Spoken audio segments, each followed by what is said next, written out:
कला ठाकुर जी देते हैं, कला बाबा भोलेनाथ ही देते हैं, ऐसे ही मिलती भी नहीं। कोई अगर गा सकेगा,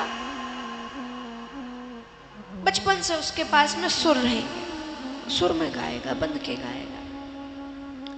कोई व्यक्ति साल 2 साल 5 साल तक भी गाता रहे, लेकिन नहीं सीख पाएगा, सीखने चला जाए नहीं गा पाएगा। जिसको जो कला दी है ठाकुर जी का कार्य है, ठाकुर जी देते हैं। लेकिन आप ये देखो कि हमारे पास जो कला है हम उसी में आगे बढ़े।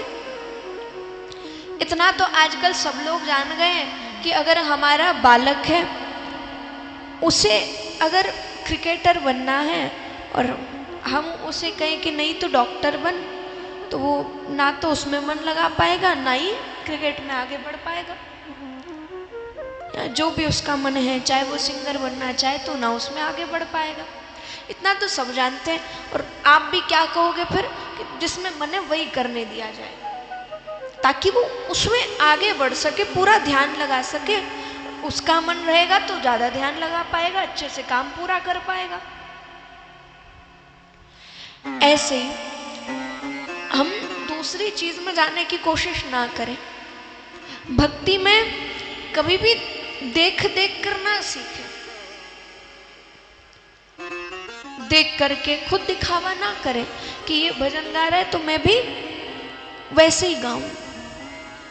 चलो आप तो जैसे टूटी फूटी वाणी में गाओगे ठाकुर जी स्वीकार करेंगे, भजन तो गाना ही चाहिए।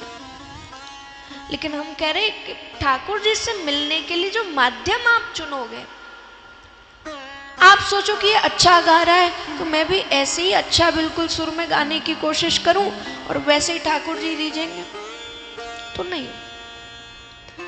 आपको नृत्य अच्छे से आता है तो नाच नाच के ठाकुर जी को रिझा लो, पर हाँ लोगों को नहीं दिखाना, लोगों को दिखाने के लिए नहीं है।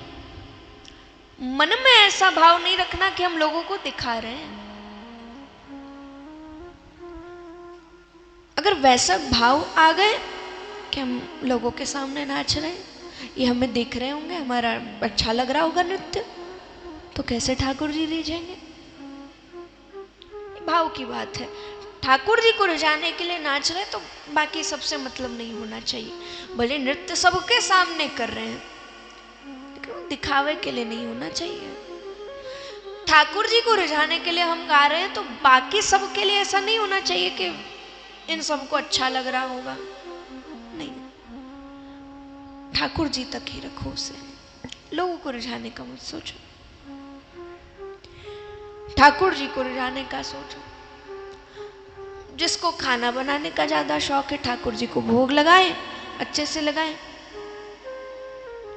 अब मैया है, कहीं सोचती है नमक ज्यादा कम ना हो गया हो, मिर्च ज्यादा कम ना हो गई हो, ठाकुर जी को ऐसा ना हो जाए। लेकिन देखिए, जिस दिन भोजन में मिर्च ज्यादा हो जाएगी, समझ जाओ ठाकुर जी को ही वैसा खाना था। जिस दिन नमक कम रह गया, समझ जाओ ठाकुर जी को वैसा ही खाना था। ज्यादा हो जाए नमक तो समझ जाओ ठाकुर जी को वैसा खाना था, उनको वैसा स्वाद चाहिए था।